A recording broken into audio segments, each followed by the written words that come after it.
Welcome to the Four Rooms podcast, where we explore the four rooms of entrepreneurship: health, wealth, scale, and relationships. Each episode is dedicated to opening new doors and uncovering insights that empower you to design your entrepreneurial journey to be both lucrative and fulfilling. And now, your hosts, Amber Spears and Brett Kaufman. All right, Amber, we're back. Love hanging with you, dude. This is a bad side of my face. I'm giving you the good side, good camera and everything. I hate the side of my face. Side note, that's actually kind of why I got into video, is because I grew up very self-conscious about my appearance. And when I was 6 years old, I fell out of a window and I had to be airlifted by helicopter to the hospital and broke my arm, dented my forehead. Right side of my face doesn't look like the left side of my face because it's crushed in. And that's You're so handsome. That's what I thank you. Yeah. That's what I love about doing what I do, is like it's really rewarding when you make media that people love. Mm-hmm. Like somebody makes your photo their profile picture for 2 years, or they put photo album on their coffee table, or they put a video on their sales page or whatever. Right. It's like I think we all have insecurities about our appearance, our voice, and you know, sometimes it's like you make your weakness and like your superpower. It's like, because I was so insecure about my own appearance, being the only weird half black half white kid, you want to give other people some confidence to how they show up, you know. I can see that, dude. Totally. I would have never known that, because you're such a handsome dude. This is our biggest intensive ever, so I wanted to kind of open up by just asking you what it's like to see your mastermind grow, and really like how you also hold the standard for finding the right members. Right. It's so rewarding to see it grow. Like, I think for me, it's one of the things I'm most proud of, that even last year, you know, we grew by 75% as a company overall. And we've added some amazing new members, and we've had great re-enrollments. And I'm trying to build a community that's going to be together for the next 20 to 30 years. You know, the play long-term games of long-term people is really important to me. So it's very gratifying to see that momentum and that growth in a time, especially when a lot of people are having trouble filling their events or filling their masterminds. And not to say that, you know, that the entrepreneur part of me doesn't want to grow or grow faster, but I'm very aware that the challenge of scaling people is that if that's your only metric, which is growth, then you're probably going to let the wrong type of people in. So that's why we have such a heavy screening process to begin with. If you're coming in through now paid ads, which is a new thing for us, you have to do an interview, right? And you have to do an interview even if you're referred to by another member. So our screening process is lengthy. And then when you're in the room, you know, I think you've seen as a member, because you are a member, that when someone joins as a member, we send out an email saying that this person is joining, and you have an opportunity to, you know, basically say something if you don't think they're a fit for the community. And post every event, we also ask everyone if there were people in particular that stood out to them as good people for the community, or people who stood out to them as not a good fit. And I'll give you an example. Like on the Orlando one, I think we had 11 different people who were flagged as not a fit for the community, which was really interesting. Some of them, and by the way, we investigate every single one. So we call those people. Yeah, it's not just like they're a competitor, so yeah, I don't like them. Right, exactly. So half of that's because they didn't like the competitors in the room, which is fine. That's just not this community, and doesn't count. It doesn't count that you just don't like having a competitor in the room. But some of the other ones were really interesting. One of the ones that came up was somebody that I actually almost removed before he got there, because he was troublesome in terms of what he was asking for of our team and a level of arrogance that I didn't quite like. But he was one of the most requested people that we had there. So I figured he's young, full of testosterone. All that is fine. I don't mind that. But what I did see from two different people was that during the talent show that he was making fun of the people who were on stage. And that to me was an immediate ban. We won't be having him back. Regardless of how technically sound he was from an expert perspective, that's just not happening. which was very useful. And that's the kind of stuff that we do behind the scenes at Four Rooms that I think a lot of people say they do, but they actually don't. And that lends a lot of safety to the room where you can actually share some feedback on what you're seeing. And we do talk to every single person who gives feedback so that we want to know, is it really just one of your own limiting beliefs or your own issues that are in the way? And if so, we're going to work through that with you. Or is it a value mismatch? And in the case of making fun of people who are pouring their heart out and being brave and, getting up there, which is a very brave thing to do in front of all of your peers. And I commend them for that. And I want to protect that space. It's not a values fit. And so that's not going to be somebody that we invite back. So speaking of getting together, we do a lot digitally. We're trying to get more folks to show up to the calls. Right. But what is it about live events that is so special to you? How do you make it special? There's a lot of hugs, a lot of love here. I think someone just showed up. They'd be like, wow, what is this? Is this entrepreneurship or personal development or marketing? I guess it's all of it. Yeah. But like on the live events side, like, do you want to do more live events, more frequency? Do you want to just do 10 in Austin a year? Like, that's a good question. Well, I think a lot of people probably don't know. I shared the story last night actually at the house. And my first business was a company called Set Out Loud Entertainment. It was a nightclub promotion business. I was 20 years old when I started it with a fake ID. And I ended up taking over this lesbian nightclub night, like on a dead Tuesday or Wednesday. And I started throwing parties. And they became so popular that the straight nightclubs in town asked me to start taking over popular nights, like a Thursday, Friday, Saturday. And I'd throw these huge parties because I had this vision of doing things no one else was doing. So we did like pinup parties where we dress up the girls in these retro vintage outfits from the thrift store. And then we invited like the classic car club to come. And a venue that held 300, we had like 600, 700 people trying to show up. One of our biggest parties, we had 5,000 people try to show up. So it became very much known on the radar by the police and local campus people for that. And I love that element of it because, I grew up a very awkward homeschool kid and moved around so much when I was a kid and was dragged from Tucson to Mexico to back. And I just never really had a community. And certainly not a community that I fit in with and felt like I was accepted or seen by. My dad's favorite quote was, "Children should be seen and not heard." And certainly a little gay kid for a Christian pastor definitely should not be seen and should not be heard. So parties were a way of me connecting with other people and a way of me serving. And I had to make a decision when I graduated if I wanted to keep being the party girl and having that kind of lifestyle, if I wanted to start doing marketing. And I made the decision to do marketing just because from a financial perspective it was a lot better. But that was actually the first taste that I got of doing like live events.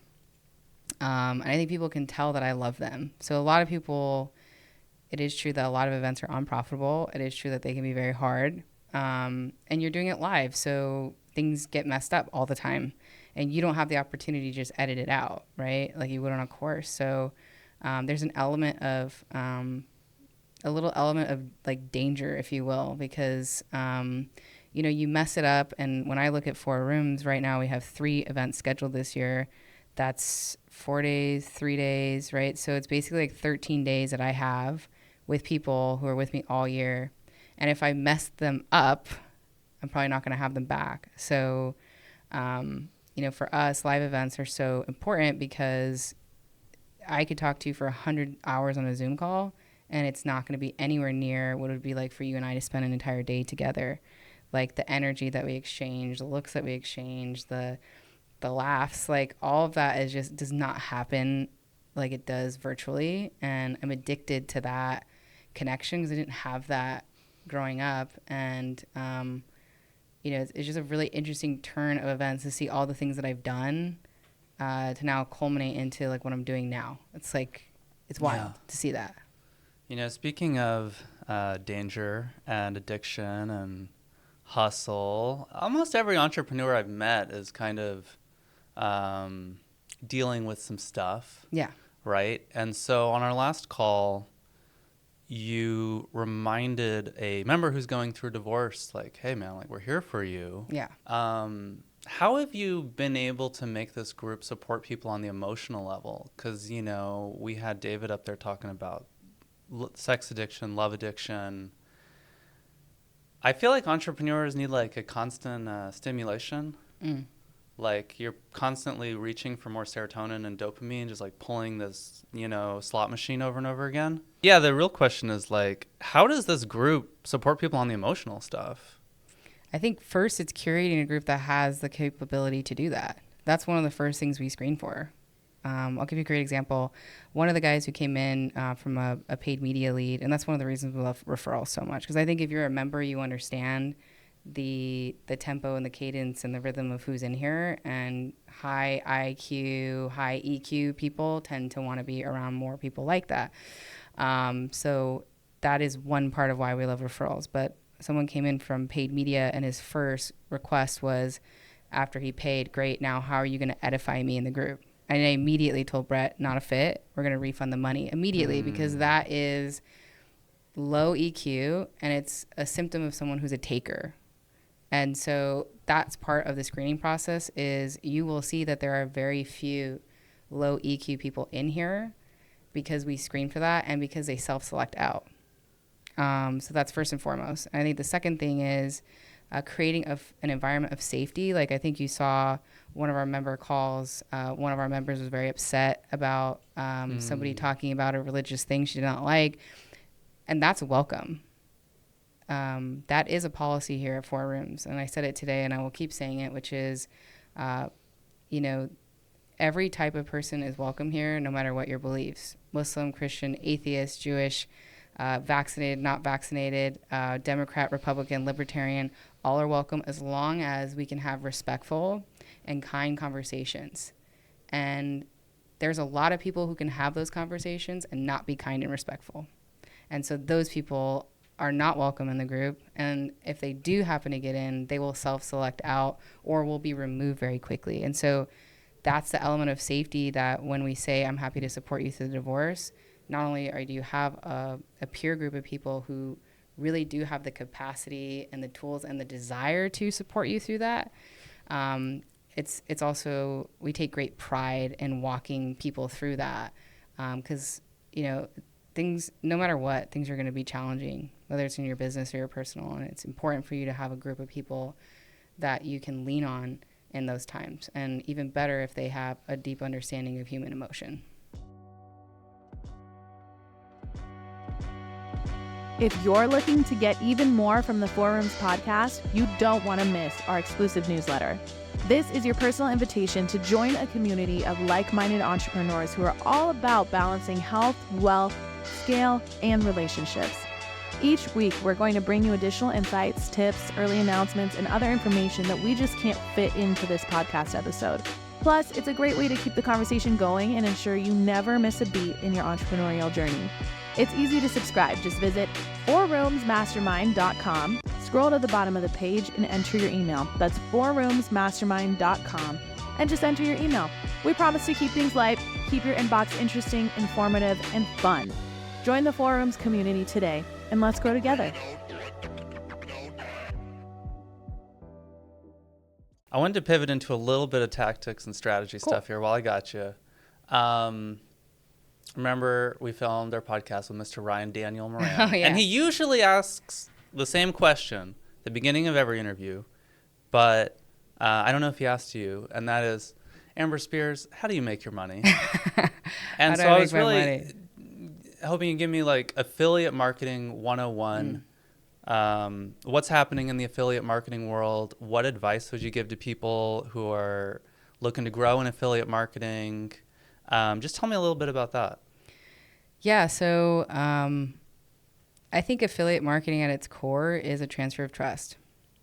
And what I mean by that is, in my career, the way I've made money is I help brands, companies grow together, right? As opposed to like teaching a Facebook affiliate how to be a solo entrepreneur. I teach premier brands and thought leaders how to partner with other premier brands and thought leaders to grow their audience, grow their reach, grow their revenue.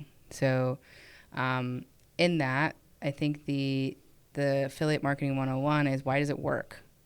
It's a trust transfer. So for example, if I'm saying that Chris is one of the best videographers I've ever worked with, thank you, right? Which is true. What I'm doing is I'm lending my trust and credibility that I built with my audience, and I'm now giving it and lending it to you, right? And so when somebody hires you as a videographer for them based on my word and my trust that I have instilled in them, then I get a piece of that transaction. And it can be at a much higher scale than, one-on-one. Because like for you, if I referred you 1,000 people today, it would be very difficult for you to get through that backlog of clients. It's very different if you're working with,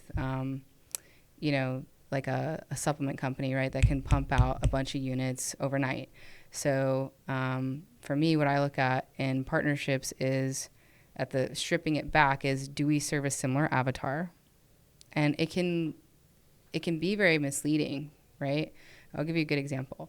If you are an owner of a supplement company and you're selling weight loss supplements for, let's say, women over 45, what I'd be looking at is who else do those women want to buy from? So if a woman wants to lose weight, she's probably also going to want to improve her dating life, her money, right, her mindset, right? So if we start getting really granular in that, then we can start finding partners that serve that same core audience, and we can start building trust and rapport with their audience and vice versa. So that's at the core of it, kind of what I teach. And, affiliate marketing is great for a multitude of reasons. One, it's a way to de-risk your business. There's really 3 ways to acquire a customer. There's paid media, Facebook ads, YouTube ads, Google ads, all that stuff. There's earned media, right, which is your organic, your press releases, customers and clients raving about you, all that. And then the last is your partnerships. So if you're entirely reliant on paid media, okay, and your ad account gets shut down, how are you going to continue acquiring customers at the speed that you had before on paid media? Well, it probably is not going to happen from your current clients, right? They're not going to be able to compete with the scale that Facebook has. But if you had a good partnership program inside of your business, then you could sustain any storm. You could sustain getting kicked off any platform, right? And that's really what I want to help entrepreneurs do, and what I've helped many brands do, is to instill profitable, consistent, lucrative partnership programs into their business, which allows them to have much better stability in terms of their customer acquisition strategy. And the cool part about that trust transfer is 9 times out of 10, your conversion rate is going to be significantly better coming from a trusted source than coming from a cold Facebook ad. So not only is your conversion rate better, you de-risk the business because you're not just paying Facebook to ding your credit card every time you're trying to get in front of someone. You're collecting the money from the traffic or from the trusted partner when they send clients or customers that pay you, and then you pay the affiliate partner. So you have the cash in hand. Very different than you just spinning your wheels to acquire a customer and never collecting it. So I am passionate about having partnership programs instilled in businesses, because I believe that is the thing that you can lay your head down at night and know that you at least have this running. Now, most people come to me when it's something that they need, right? Oh, I just got deplatformed. And it's like, okay, just like any channel, it takes time to build it. So, the best time to start an affiliate program is yesterday or 10 years ago. And, it's just really a matter of looking at it as, this is a third leg I want to add to my business to add more stability to it. Yeah, that makes sense. I mean, like you're saying, the trust transfer, it almost gets you like 80% of the way there. Yeah. You go from like 0 to 80 versus a cold ad is maybe like 0 to 10 or 0 to 20. You're like, I don't know. I don't really know these people. And you need so much more proof element coming from paid. Yeah. And even then, you're like, I don't even know if these are legit, right? Mm-hmm. They could be anybody. It could be a bot. It could be fake. Whereas if I say, like, I've worked with you before, you do excellent work, you're exceptional, somebody who's looking for you is probably not going to look for 10 other videographers to hire because they're going to be like, she's worked with him before. She trusts him. I see the quality of his work because I see what's coming from her stuff, and that's why I want to hire. So closure time is much faster. The trust factor is much better, and there's less of that. Can he actually do it, or is this real or not? Yeah, it's like a basic human psychology, this whole Yeah. trust transfer thing. So that goes back forever since we were around the campfire. Yeah. But one of the things you do with these events is you always bring in people who are on the cutting edge, whether it's an AI or it's the latest ad strategies or whatever. So I was wondering, what advice would you give to a young marketer or entrepreneur who really wants to get serious and grow in 2025? It's a good question. I mean, there's so many ways you could grow, right? I can just tell you what I know, which is growing through relationships. I think depending on where you are in your career. So if you're just getting started, I would make sure that I would do some work for free or at a low cost to prove myself. And that's what I did when I first started my career. I took on a lot of projects for much cheaper than anyone else would. And I'd take a bigger percentage of the upside. And I made a lot of money that way. I had some failures, but I had a lot of successes because I was really confident when I did. As you start to evolve, I think it becomes more of picking the right clients to work with. Because at the beginning, you really don't know like what the ideal client is. A client's a client's a client's a client Yeah. to pay your bills. And then as you get more refined, you start realizing, like, for example, for me, I just had someone text me and ask me, hey, I want to refer to you a multi-7-figure entrepreneur that runs events. Would you be able to set up an affiliate program for him? Of course I could. I've done it for many different people in many different industries. Do I want to? No.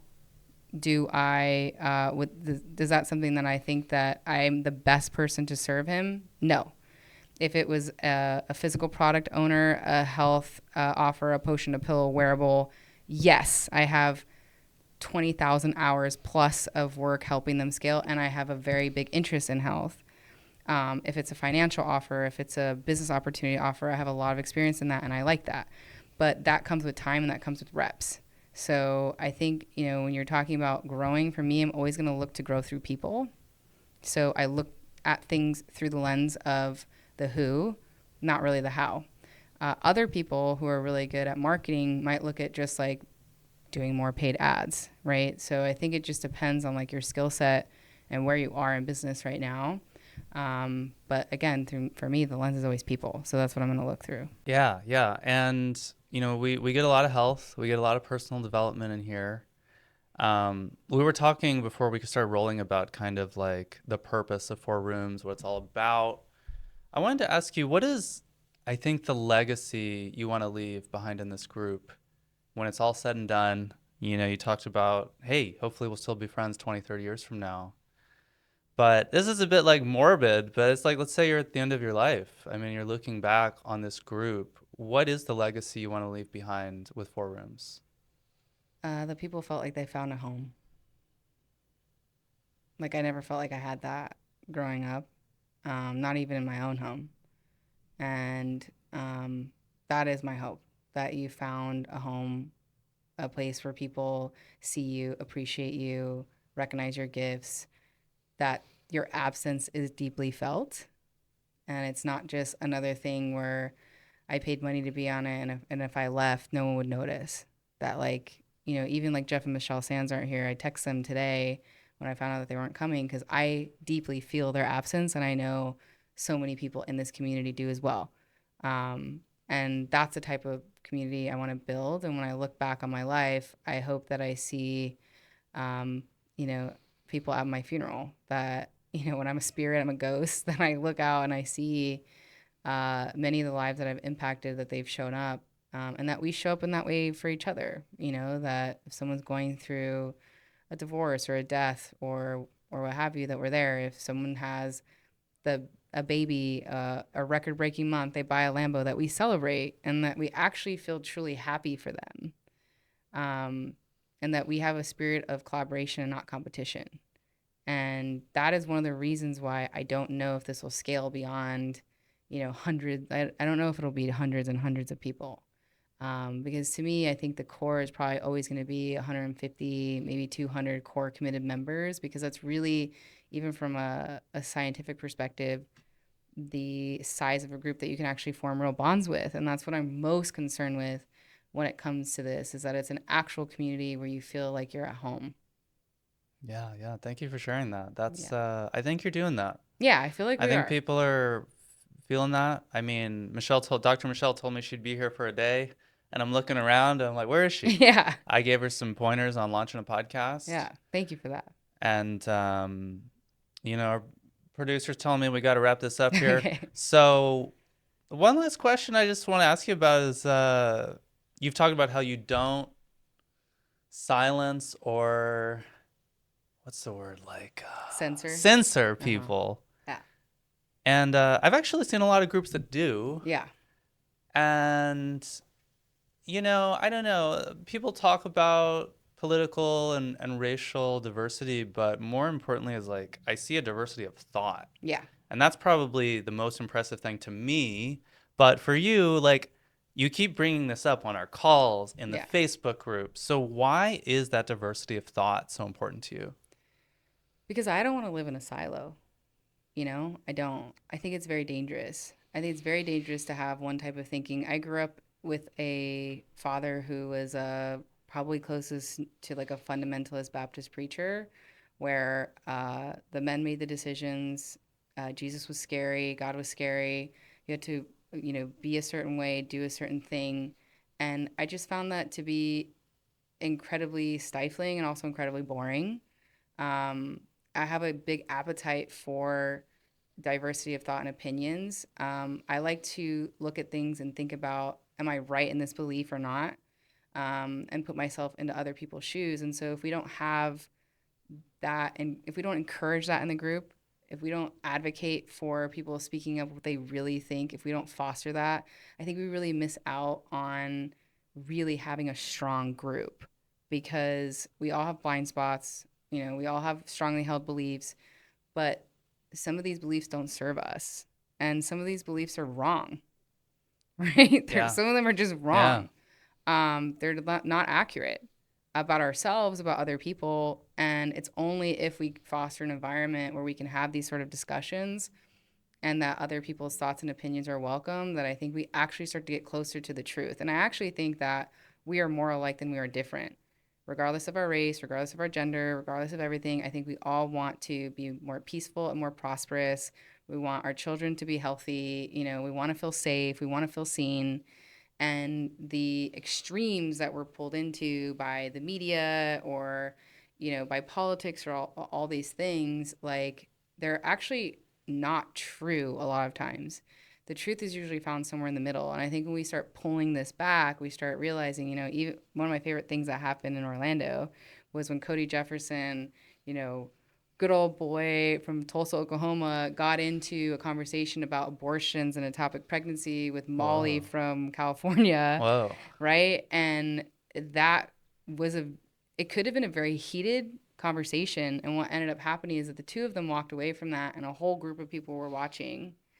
What they walked away from was, oh, wow, actually, maybe we should think about how abortions can affect things like ectopic pregnancy. They both agree that the health of the mother is incredibly important, right? Mm-hmm. So we started finding, even in things that looked incredibly different, that actually we both believe in the health and the safety of the mother, right? And so once you start pulling that back, now you can start looking at him not as a redneck from Oklahoma, or Molly Mahoney, a purple hair from California, which is so easy to just place them in these boxes. And you start to be like, oh, wow, these are actually two very passionate, very reasonable people. And had I not given myself that opportunity to have that conversation with kindness and respect, I actually wouldn't have known that, and I would have looked at you and said that we couldn't be friends. And now I think they're actually friends. I just saw them at Funnel Hacking Live. We're all together and they're vibing. And I think that they wouldn't have done that if we hadn't have fostered that relationship and that expectation inside of the Four Rooms group. That's amazing, because what you're building, I feel like, is a model for the United States and the country, the world. Thanks, So, I think let's leave it there. Thank you so Cool. much for taking some time away course, from the man. big event Thank here you. in Scottsdale. Thanks for always pulling me in for some great questions. I appreciate you. All right, Rumi. Let's go, Rumi. Love it. Thanks, guys. As we wrap up today's episode, we have something special just for you. If you've been inspired by what we've explored today and you're ready to take your learning to the next level, then our 4 Rooms Mastermind live event is the perfect next step. And because you're a part of our podcast family, we're offering an exclusive 10% discount on your registration when you apply and are accepted. This is your chance. It's your chance to build relationships with other ambitious entrepreneurs like yourself, to dive deeper into the 4 rooms of entrepreneurship, and to connect with experts who can truly help accelerate your growth. Simply follow the event link in the description of this episode and use the promo code 4rooms10. That's FOURROOMS10 on your application to claim this opportunity. This offer is subject to application approval and it's limited, so don't wait too long to make your decision. Join us and transform your journey with the insights and networking that only our live events can offer. Thank you for tuning in today. We look forward to seeing you at the event and, of course, right back here next time on the 4 Rooms podcast. Until then, keep balancing and keep growing.